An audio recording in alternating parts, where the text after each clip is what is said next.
I'm one of the newest members on the tribal council, but not one of the youngest, of course. I spent 30 years with the federal government on the other side of the table, going from Washington, D.C. up to Alaska and finally retiring and coming home.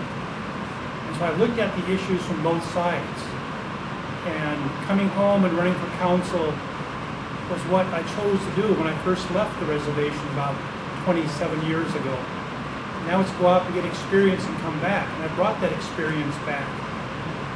And I think that the leaders before me, the ones who are here now, have shown great pride in standing up for our people. I think also it's not just for our people, but it's an issue called environmental justice, where we stand up for those who don't have the power to stand up, that don't have the political pull to call Washington to say things aren't right, we need you to step forward.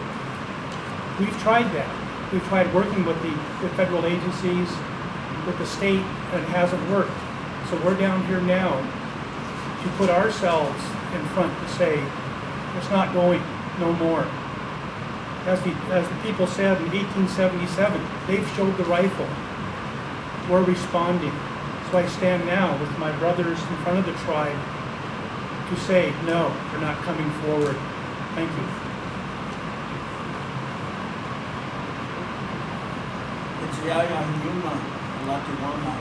Thank you, friends and relatives. My name is Anthony Johnson.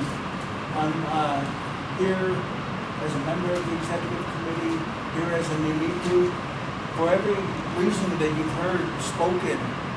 But when I look at this issue, not only our homeland, that which we have to protect for our children and their future, many generations from now, we're not talking about a moment, 4 days, or whatever it might be. We're talking about the sovereignty of the Nez Perce tribe, guaranteed to us by treaty, which the Constitution of the United States does say that treaties made with of the United States are the supreme law of the land.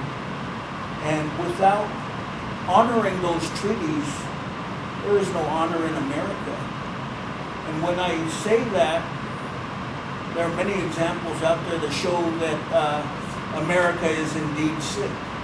We look at the current financial situation, the financial meltdown forward. This is bigger than the Nez Perce tribe.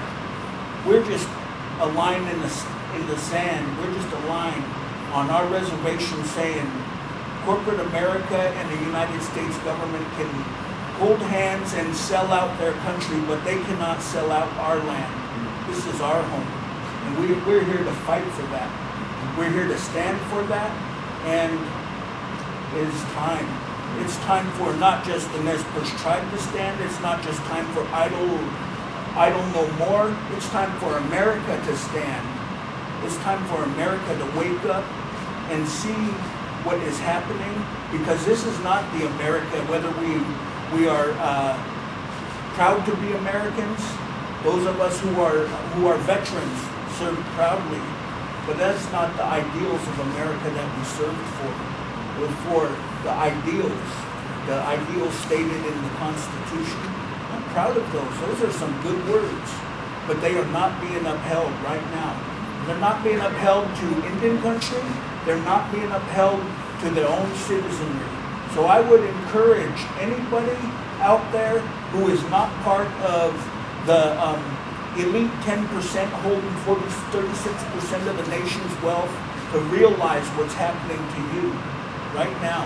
Not to look at us as foes, but to look at us as people who are standing for what is right, what is just, and making our stand based on the promise that was made not only to America, but to us as Native people. And there are 500 Native nations across this United States, and they all have solemn promises made to them. We're all in this together. And I'd ask that you support that. That's the area.